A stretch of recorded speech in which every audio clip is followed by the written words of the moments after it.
1989년 11월 27일 체코의 공산주의 정권이 무너진 날 수도 프라하의 한 감리교회에서 커다란 사인판을 세웠습니다. 우리로 얘기하면 현수막을 건 것과 마찬가지일 거예요. 수십 년 동안 교회는 광고를 할 수가 없었어요. 공산주의 하에 있었으니까. 그러나 이제 자유의 바람이 불어올 때 그 교회 성도들은 세 글자를 세웠는데 그 말은 신약 성경의 요약이요. 특별히 요한계시록을 요약하는 복음의 핵심입니다. 그게 무슨 말이냐? 띄워주세요. The Lamb wins. 어린 양이 승리하십니다. 램 하면은 양인데, 더 램, 더자가 더하고 램도 대문자로 써 있잖아요. 이것은 예수 그리스도, 어린 양 예수님을 가리키는 말이에요. 그래서 어린 양 예수님이 승리하신다라는 선언이에요. 그들의 말은 그리스도께서 예기치 않은 승리를 거두셨다 하는 의미가 아니라 언제나 승리자로 다스리고 계셨다 하는 그런 뜻이었어요. 어떤 때 기독교는 전체주의 국가체제 하에서 고난을 겪기도 했어요. 그러나 역사의 주관자이신 그리스도는 항상 승리자이시고 승리하고 계십니다. 체코의 교회들은 이것을 선포하고 싶었습니다. 사랑하는 여러분, 그리스도가 이기셔야 우리가 이기는 거예요. 내 안에서도 우리 안에서도 그리스도가 이기십니다. 그게 우리의 희망인 거예요. 장사하는 사람이 1년에 한 번씩 재고조사를 합니다. 또는 가게를 사고 팔 때 재고조사를 합니다. 여러분, 지금은 우리가 우리 자신의 신앙의 재고조사를 할 때입니다. 학개서 1장 5절은 말씀합니다. 그러므로 이제 만군의 여호와가 이같이 말하노니 너희는 너희의 행위를 살필지니라. 이제 우리는 우리의 마음과 삶과 사역을 하나님 앞에서 살펴볼 때가 됐다는 거예요. 우리가 하나님 앞에서 진실한 그리스도인이 맞는가 돌아보아야 된다는 거예요. 하나님이여, 나를 살피사 내 마음을 아시며 나를 시험하사 내 뜻을 아옵소서. 내게 무슨 악한 행위가 있나 보시고 나를 영원한 길로 인도하소서. 이 다윗의 기도가 저와 여러분, 우리 모두의 기도가 되기를 바랍니다. 우리가 우리 자신을 돌아보기 위해서는 이 영혼의 거울인 하나님의 말씀에 귀를 기울여야 됩니다. 하나님의 말씀으로 우리 자신을 비추어 보아야 되는 거예요. 그래서 앞으로 몇 주 동안은 이 요한계시록에 나온 교회들에게 주신 우리 주님의 말씀을 다시 한번 상고하면서 우리 자신을 좀 돌아보려고 합니다. 오늘 우리가 첫 번째 생각할 교회는 요즘 새벽에 상고하는 말씀의 편지를 받은 에베소 교회입니다. 에베소 교회는 어떤 교회였을까요?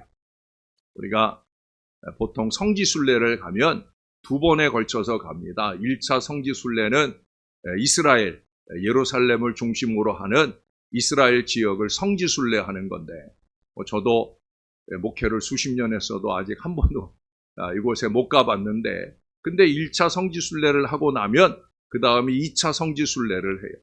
2차 성지순례는 소아시아의 7교회와 이탈리아를 중심으로 하는 성지순례를 하고요. 거기서 한 발 더 세 번째 성지순례를 한다면 종교개혁지 탐방까지 그렇게 해야 이제 좀 더 예수님 때로부터 또 종교개혁 때까지의 신앙을 좀 알게 되어집니다.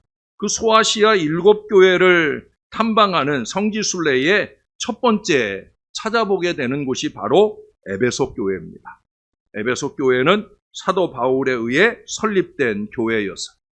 그 교회는 아주 큰 도시 에베소에 큰 영향을 끼친 능력 있는 교회입니다. 사도행전 19장을 보면 에베소 교회 때문에 아데미 여신의 우상 장사가 잘 안 되어서 폭동이 일어날 정도였어요. 여러분, 요즘에 그 에베소서 강해를 하는 새벽 시간의 말씀 썸네일 그 첫 화면을 썸네일이라고 하는데 그 썸네일에 나온 그 사진이 그 에베소의 아주 거대한 셀수스 도서관이라는 곳의 그림이에요. 사진이에요. 예. 그 어마어마한 도서관이죠. 옛날 그 시대에 2000년 전에 그 정도의 규모의 도서관이라면 대단히 큽니다. 그러니까 그 가운데서 마술책만 5만 권이나 불살라질 정도로 그만큼 이 기독교가 에베소 교회가 영향력이 컸더라 하는 거예요. 또 오늘 말씀해 보니까 에베소 교회는 그 행위와 수고와 인내를 주님이 인정하신 교회입니다. 2절, 3절을 우리 한번 교독해 볼까요? 제가 2절, 여러분이 3절을 읽어주세요. 내가 내 행위와 수고와 내 인내를 알고 또 악한 자들을 용납하지 아니한 것과 자칭 사도라 하되 아닌 자들을 시험하여 그의 거짓된 것을 내가 드러낸 것과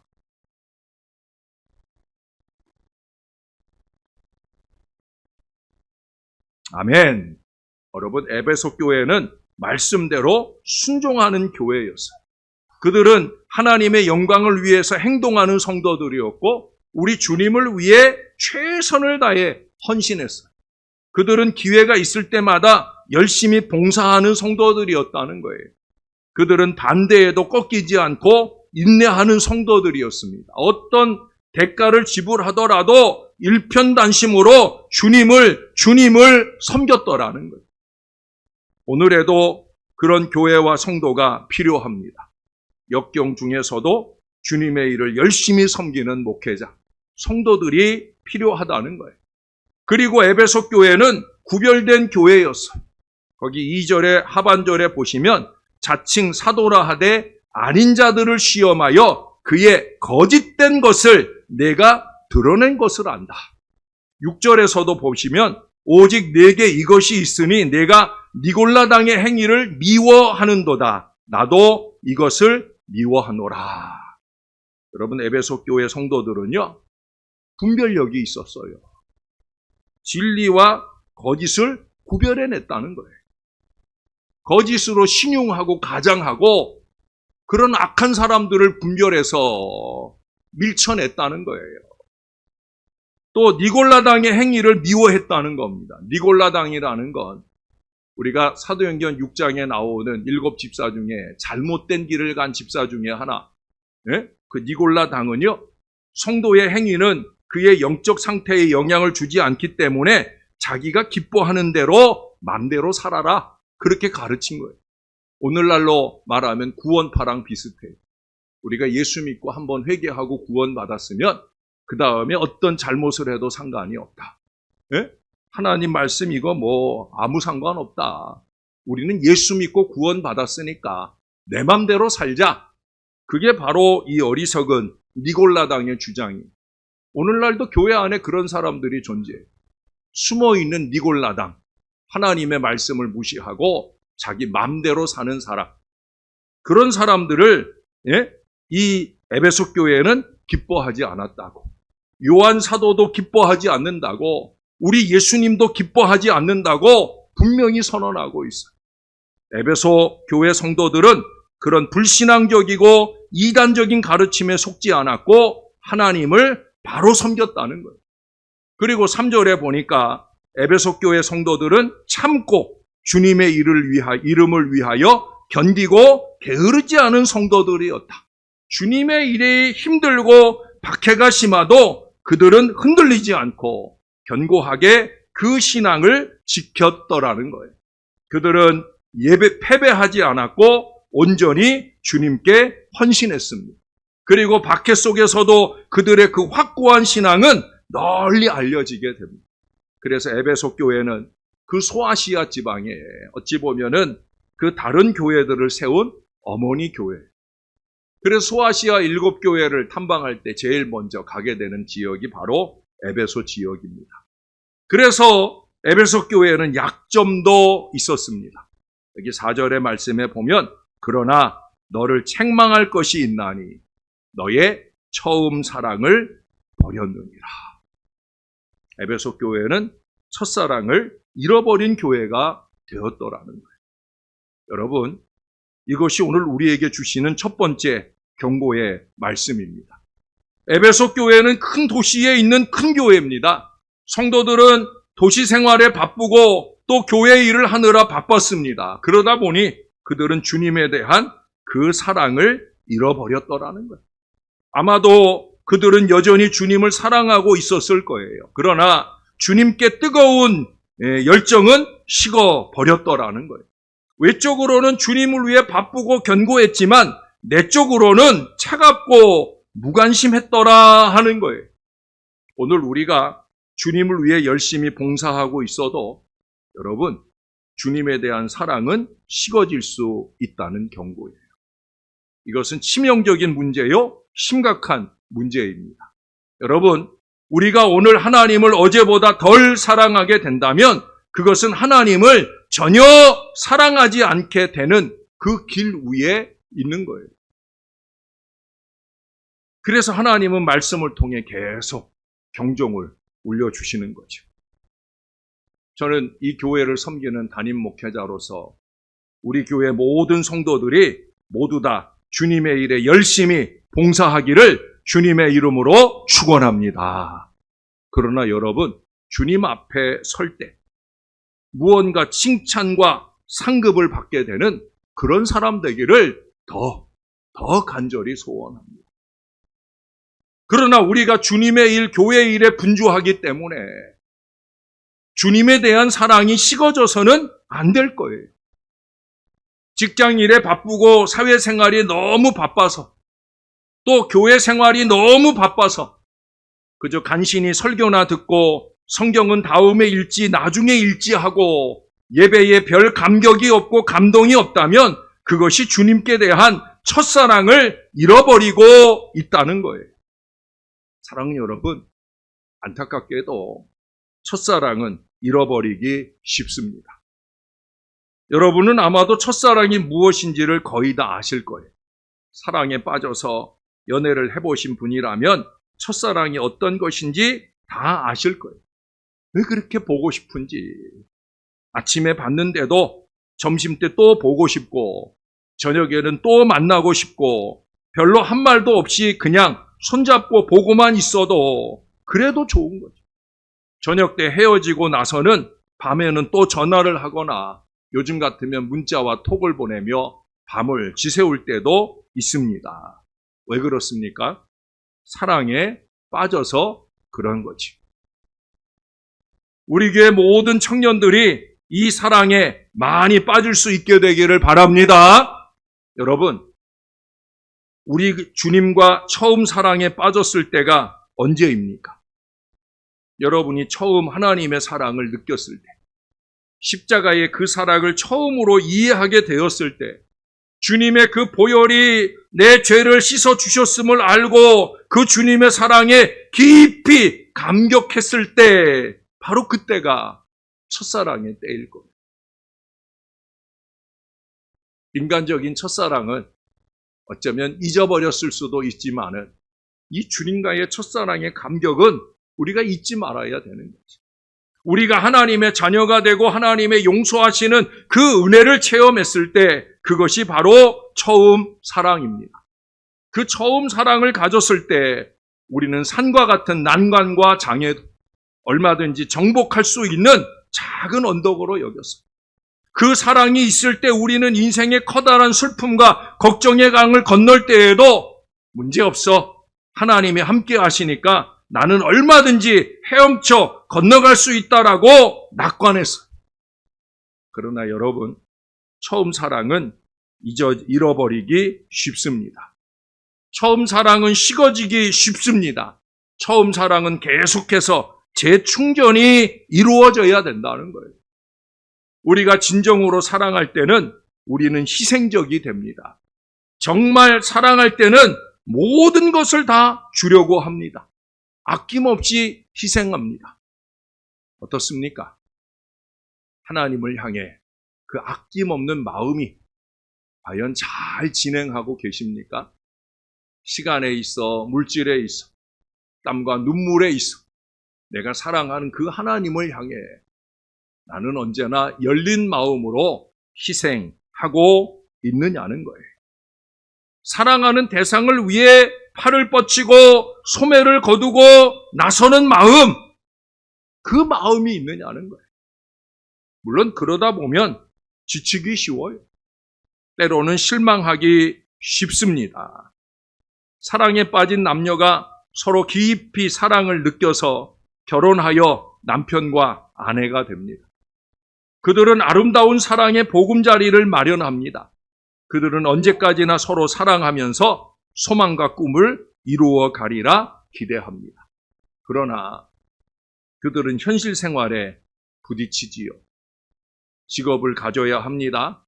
아이들을 길러야 합니다. 수입에 비해 지출할 것이 많아집니다. 그러면서 삶의 스트레스가 높아집니다. 때로는 부부간의 크고 작은 언쟁이 잦아집니다. 삶의 짐이 너무나 무거워질 때 그들의 사랑은 시련을 당하게 되어집니다. 그래서 어느 날 남편과 아내가 식탁에 마주보고 앉아 있을 때 상대편을 바라보며 생각합니다. 이건 생각만 해야지 말하면 안 되는 거죠. 당신은 나하고 결혼했던 그 사람이 아닌 것 같아. 당신은 변했어.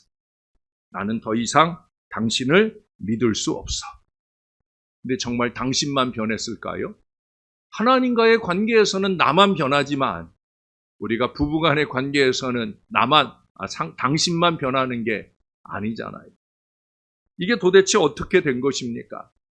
그들의 사랑이 고갈되어 버렸다는 거죠. 사랑의 샘이 다 말라 버렸습니다. 그들의 사랑이 계속해서 강해지기 위해 필요한 매일의 영양분을 공급받지 못했다는 거예요. 사랑은 여러분, 하나님과 우리와의 처음 사랑, 왜 고갈되었을까? 그 고갈되는 원인이 몇 가지 있겠죠. 첫 번째 꼽을 수 있는 것은 낙심입니다. 낙심. 뭐라고요? 낙심. 우리의 마음이 의기소침해질 때 처음 사랑이 고갈됩니다.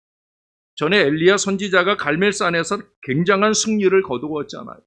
그는 하나님의 위대한 능력을 보여주어서 850명의 바알 아세라 선지자들을 다 처형을 해버렸어요. 그런데 이세벨이 이 소식을 듣고 쪽지를 보내옵니다. 내가 내일 이맘때 너를 처형하겠다 하는 통보를 받아요. 엘리야 선지자는 허겁지겁 그 쪽지를 받자마자 낙심에 빠졌습니다. 멀리 광야로 도망을 가서 하나님께 나를 차라리 죽여달라고 허약한 기도를 하는 모습을 우리들에게 보여줍니다. 낙심한 거죠. 3년 반 만에 위대한 승리를 했으니 이제는 탄탄대로일 줄로 알았는데 아니더라는 거예요. 사람이, 상황이, 환경이 낙심하게 합니다. 문제는 낙심의 눈이 어두워지면 하나님을 제대로 보지 못한다는 데 있는 거예요. 낙심은 여러 달, 여러 해에 걸쳐서 생길 수도 있지만 아주 빨리 생길 수도 있는 거예요. 이 낙심은 우리의 감정을 메마르게 만들어 버려요. 무엇보다 큰 문제는 이 낙심은 하나님을 향한 신뢰를 상실하게 되어진다는 거예요. 그러므로 낙심이 찾아오려고 할 때, 사람 때문에, 상황 때문에 낙심이 내 마음에 찾아들려고 할 때 우리는 빨리 그 감정을 떨쳐 버릴 수 있어야 됩니다. 두 번째 문제는 죄가 처음 사랑을 고갈시켜요.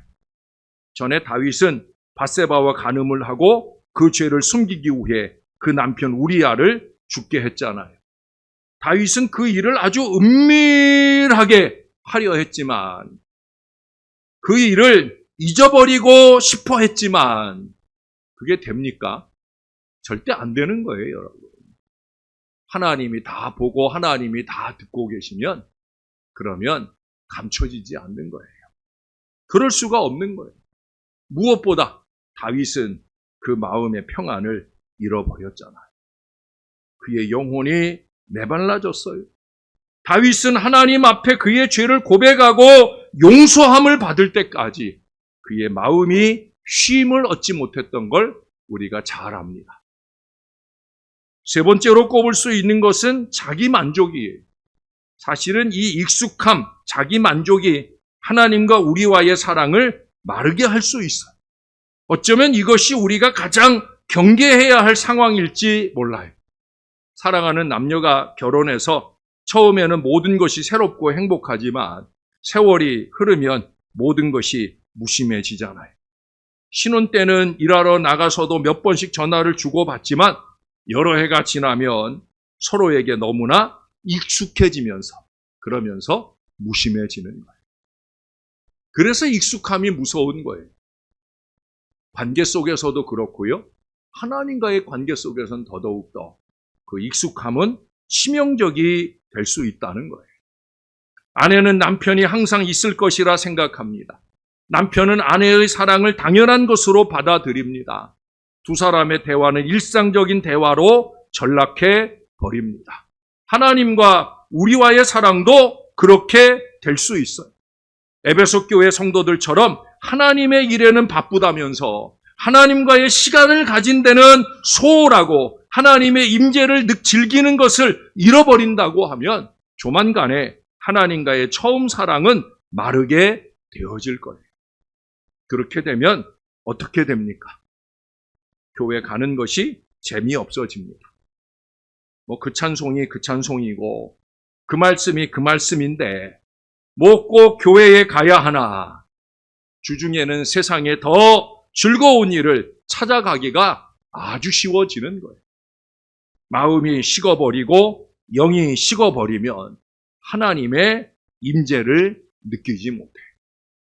심지어 예배 자리에 와서도 하나님의 임재를 전혀 느끼지 못한 그런 시간을 때우고 가게 되어집니다. 죄송한 표현이지만 한심과 신용이 일상이 되어진다는 거예요. 여러분, 너무 익숙해지지 마시고요. 항상 새롭게 그렇게 찬양하고 그렇게 기도하고 그렇게 예배할 수 있도록 노력해야 된다는 거예요. 공산권 선교를 하는 이상 목사는 이런 간증을 해주었어요. 80년대 구소련의 어느 도시에서 이상 목사는 한 비밀 예배처에 가 예배하게 되어집니다. 예배처에 가보니 예배를 드리기 전부터 성경 봉독을 하면서 울기 시작한 성도들은 그 예배를 시작되어서도 울음을 그치지 않아요. 낡은 풍금으로 반주를 하는 단 몇 명뿐인 그 찬양대의 송령도 울음 때문에 제대로 잘 나오지 않고요. 회중의 찬송 소리에도 울음이 가득 섞여 있어요. 설교를 들을 때나 성찬을 나눌 때도 마찬가지. 그들은 하염없이 울고 또 웁니다. 예배를 마친 후 이상 목사는 그렇게 울면서 예배드린 이유가 뭐냐고 한 성도를 붙들고 물어봅니다. 그때 가장 많은 눈물을 흘렸던 그 성도가 이렇게 말하더라는 거예요. 이것이 이 세상에서 드리는 마지막 예배가 될지도 모르기 때문입니다. 그렇게 대답하더라는 거예요. 그들 중에는 어느 날 갑자기 KGB에 잡혀가서 지금 20년째, 30년째 돌아오지 못하는 사람들이 수두룩했기 때문이에요.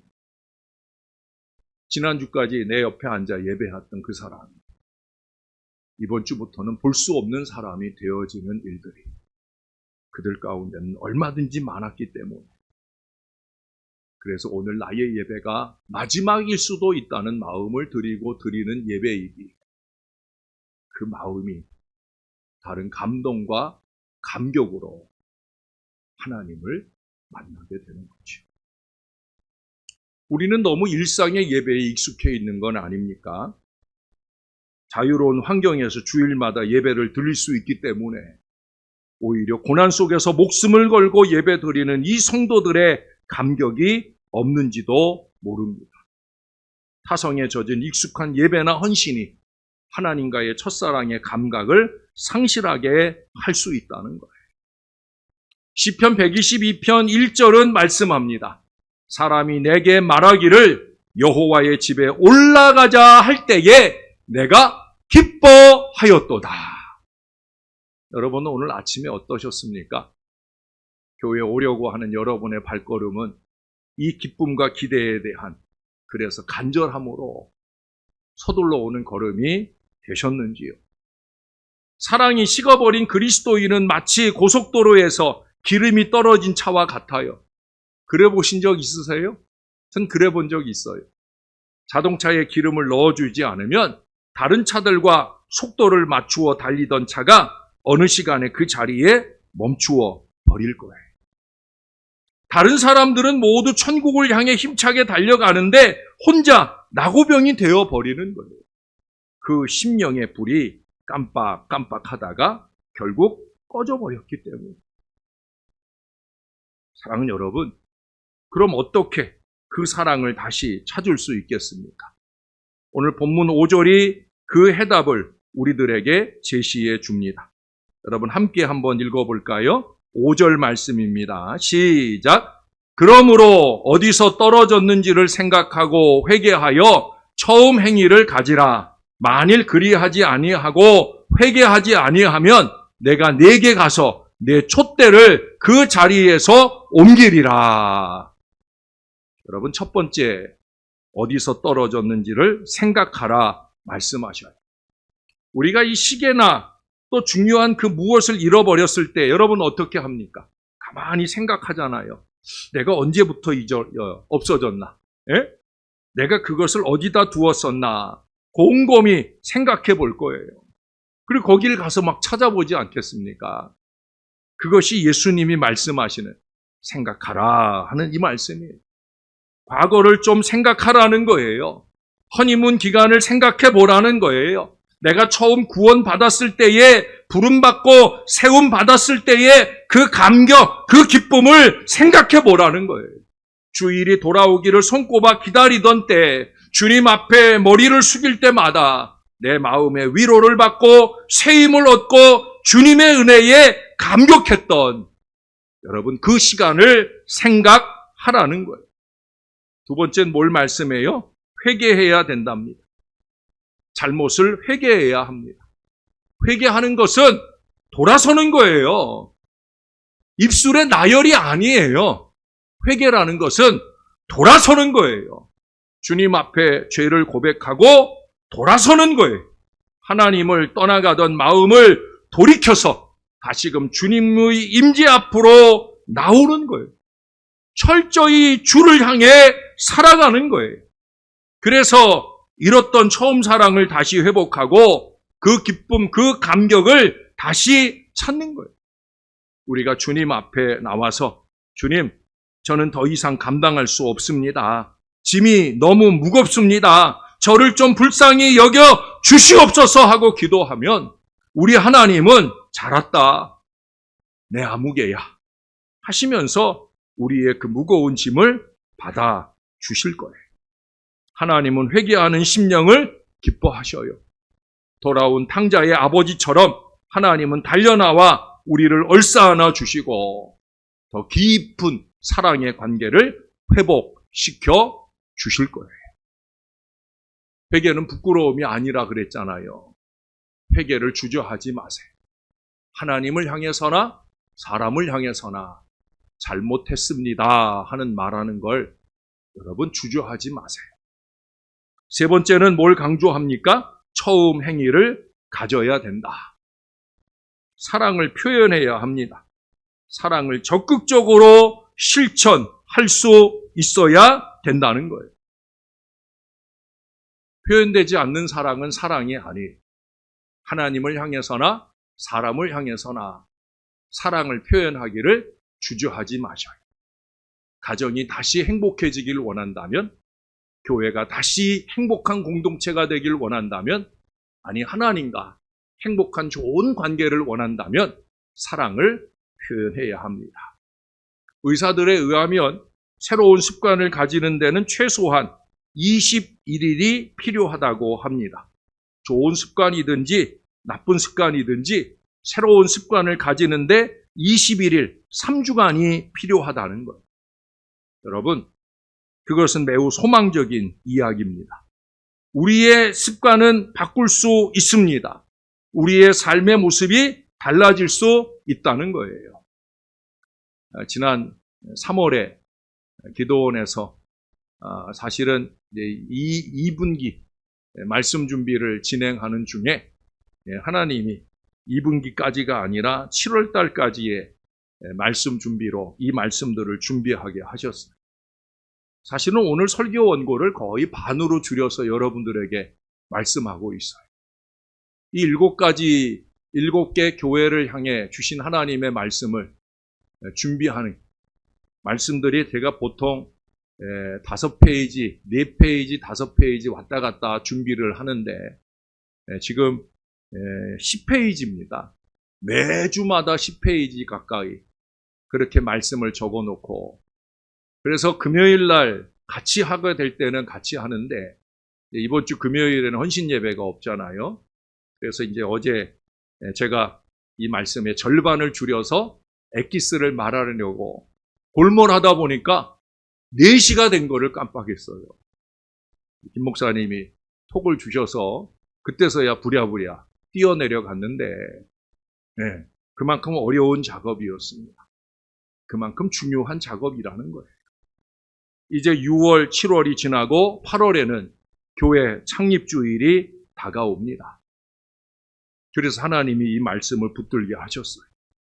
교회다운 교회, 성도다운 성도의 신앙삶의 회복을 위해서 이 계시록의 7개 교회에 보낸 편지들을 이제 2달에 걸쳐서 셋째 주, 넷째 주에는 우리 몽골 선교 파송 예배도 있고 또 6.25 상기 예배도 있고 해서 그때를 빼고 나머지 7번에 걸쳐서 이 말씀을 전하게 되어집니다. 이 2달에 걸쳐서 자주 보았던 이 말씀을 다시 상고하기 시작합니다. 성도 여러분, 매 주일 와서 한번 흘려듣는 말씀이 아니라 앞으로 2달 동안 기도하시면서 좀 마음을 준비하시면 좋을 것 같아요. 그리고 개인 수련회를 좀 한번 가져보세요. 좀 더 예배하고 좀 더 기도하고 좀 더 사모하는 개인 수련회를 가지면서 내 삶에 잘못된 것이 무엇인지를 돌아보면서 한번 그 내용을 적어보세요. 핸드폰에 적어보든 어떤 메모지에 적어보든. 저는 원래 이번 주간에 기도 주간을 말씀과 기도원 주간을 가지려고 했는데 여러 일정상 한 주를 미뤄서 다음 주간에 저도 그런 시간을 좀 가지려 합니다. 몽골 선교지에서 부흥의 말씀을 이미 준비해서 그곳에 원고를 보냈어요. 왜냐하면 거기서 번역 작업을 해놔야 제가 말씀을 전하면 동시로 통역하는 작업이 돼야 되기 때문에 원고는 벌써 한 달도 더 전에 보냈어요. 그러나 이제 다음 주간 이제 그 선교지에서 전할 말씀도 더 깊이 봐야 하고 또 3, 4분기 말씀도 준비하는 시간들을 갖겠지만 그 틈틈이 저도 시간을 가지려고 해요. 제가 잘못하고 있는 것을 하나하나 적어 보려고 합니다. 아마 회개할 것이 너무도 많을 거예요. 신앙인으로, 남편으로, 아버지로서, 자식으로서, 목회자로서, 교회 지도자로서 모든 것이 부족했으니까 저는 제가 회개할 것을 적고 고쳐야 할 것들을 적어 보려고 합니다. 여러분들도 그런 시간을 좀 가져보시기 바라요. 여러분 마지막으로 오늘 7절 말씀을 한번 볼까요? 귀 있는 자는 성령이 교회들에게 하시는 말씀을 들을지어다. 이기는 그에게는 내가 하나님의 낙원에 있는 생명나무의 열매를 주어 먹게 하리라. 할렐루야. 제가 질문 한번 하겠습니다. 여러분은 이기는 자가 되기를 원하십니까? 이 말씀처럼 천국에 갔을 때 천국의 모든 축복과 약속을 받게 되는 상속자들 중에 한 사람이 되기를 원하십니까? 여러분, 성경은 우리가 이기는 자가 되려고 하면 이기기를 배워야 한다 말씀합니다. 많은 성도들이 승리하는 신앙생활을 원해요. 그러나 승리하려면 영적인 전투를 싸워야 되는 거예요. 승리자가 되는 길은 그렇게 쉬운 길이 아니에요. 사단이 너 이겨라 하고 우리를 격려해주고 우리에게 길 비켜주고 절대 안 그런단 말이에요. 우리가 이기는 자가 되려고 하면 대적 마귀와 싸워서 이겨야 됩니다. 내가 싸워서 이겨야 되는 거예요. 그것은 개인적인 영적인 전투입니다. 아예 처음부터 지고 들어가면 우린 절대 이기지 못해. 믿음으로 승리를 선포하고 단호하게 결단하고 앞으로 나아가야 됩니다. 영적인 승리를 위해 끊임없이 우리 하나님께 기도하며 하나님의 말씀으로 무장해야 됩니다. 강한 대적을 이긴 자가, 이기는 자가 라고 하는 이 칭호를 받는 사람이 될 것입니다. 여러분, 저를 따라 한번 해보실래요? 이기는 자가 되자. 주 안에서 이기는 자가 되자. 우리는 홀로 이길 수 없어요. 주님과 함께 이기는 거예요. 하나님의 은혜로 우리 모두 먼저 이기신 우리 주님을 따라 이기는 자가 될 수 있기를 바랍니다. 고난의 모든 골짜기, 슬픔의 모든 골짜기를 잘 극복하고 하나님의 은혜로 영원히 이기는 자가 다 되시기를 우리의 구주 예수님의 이름으로 간절히 축원합니다.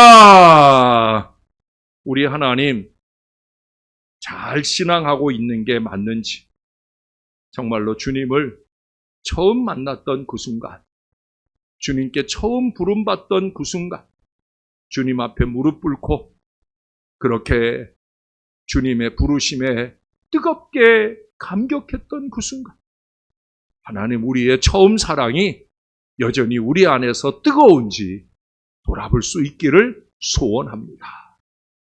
너무 익숙해 있다 보니까 수없이 많은 죄악과 신용을 점철하면서도 아무렇지도 않게 뻔뻔하게 하나님 앞에 우리가 신용하고 살고 있는 건 아닌지 다시 한번 말씀 앞에서 내 처음 사랑 다시금 뜨겁게 달구기 위하여 더 생각하고 더 회개하고 더 처음 행위를 회복해가는 저와 이 모든 자녀들 되게 하여 주시옵소서.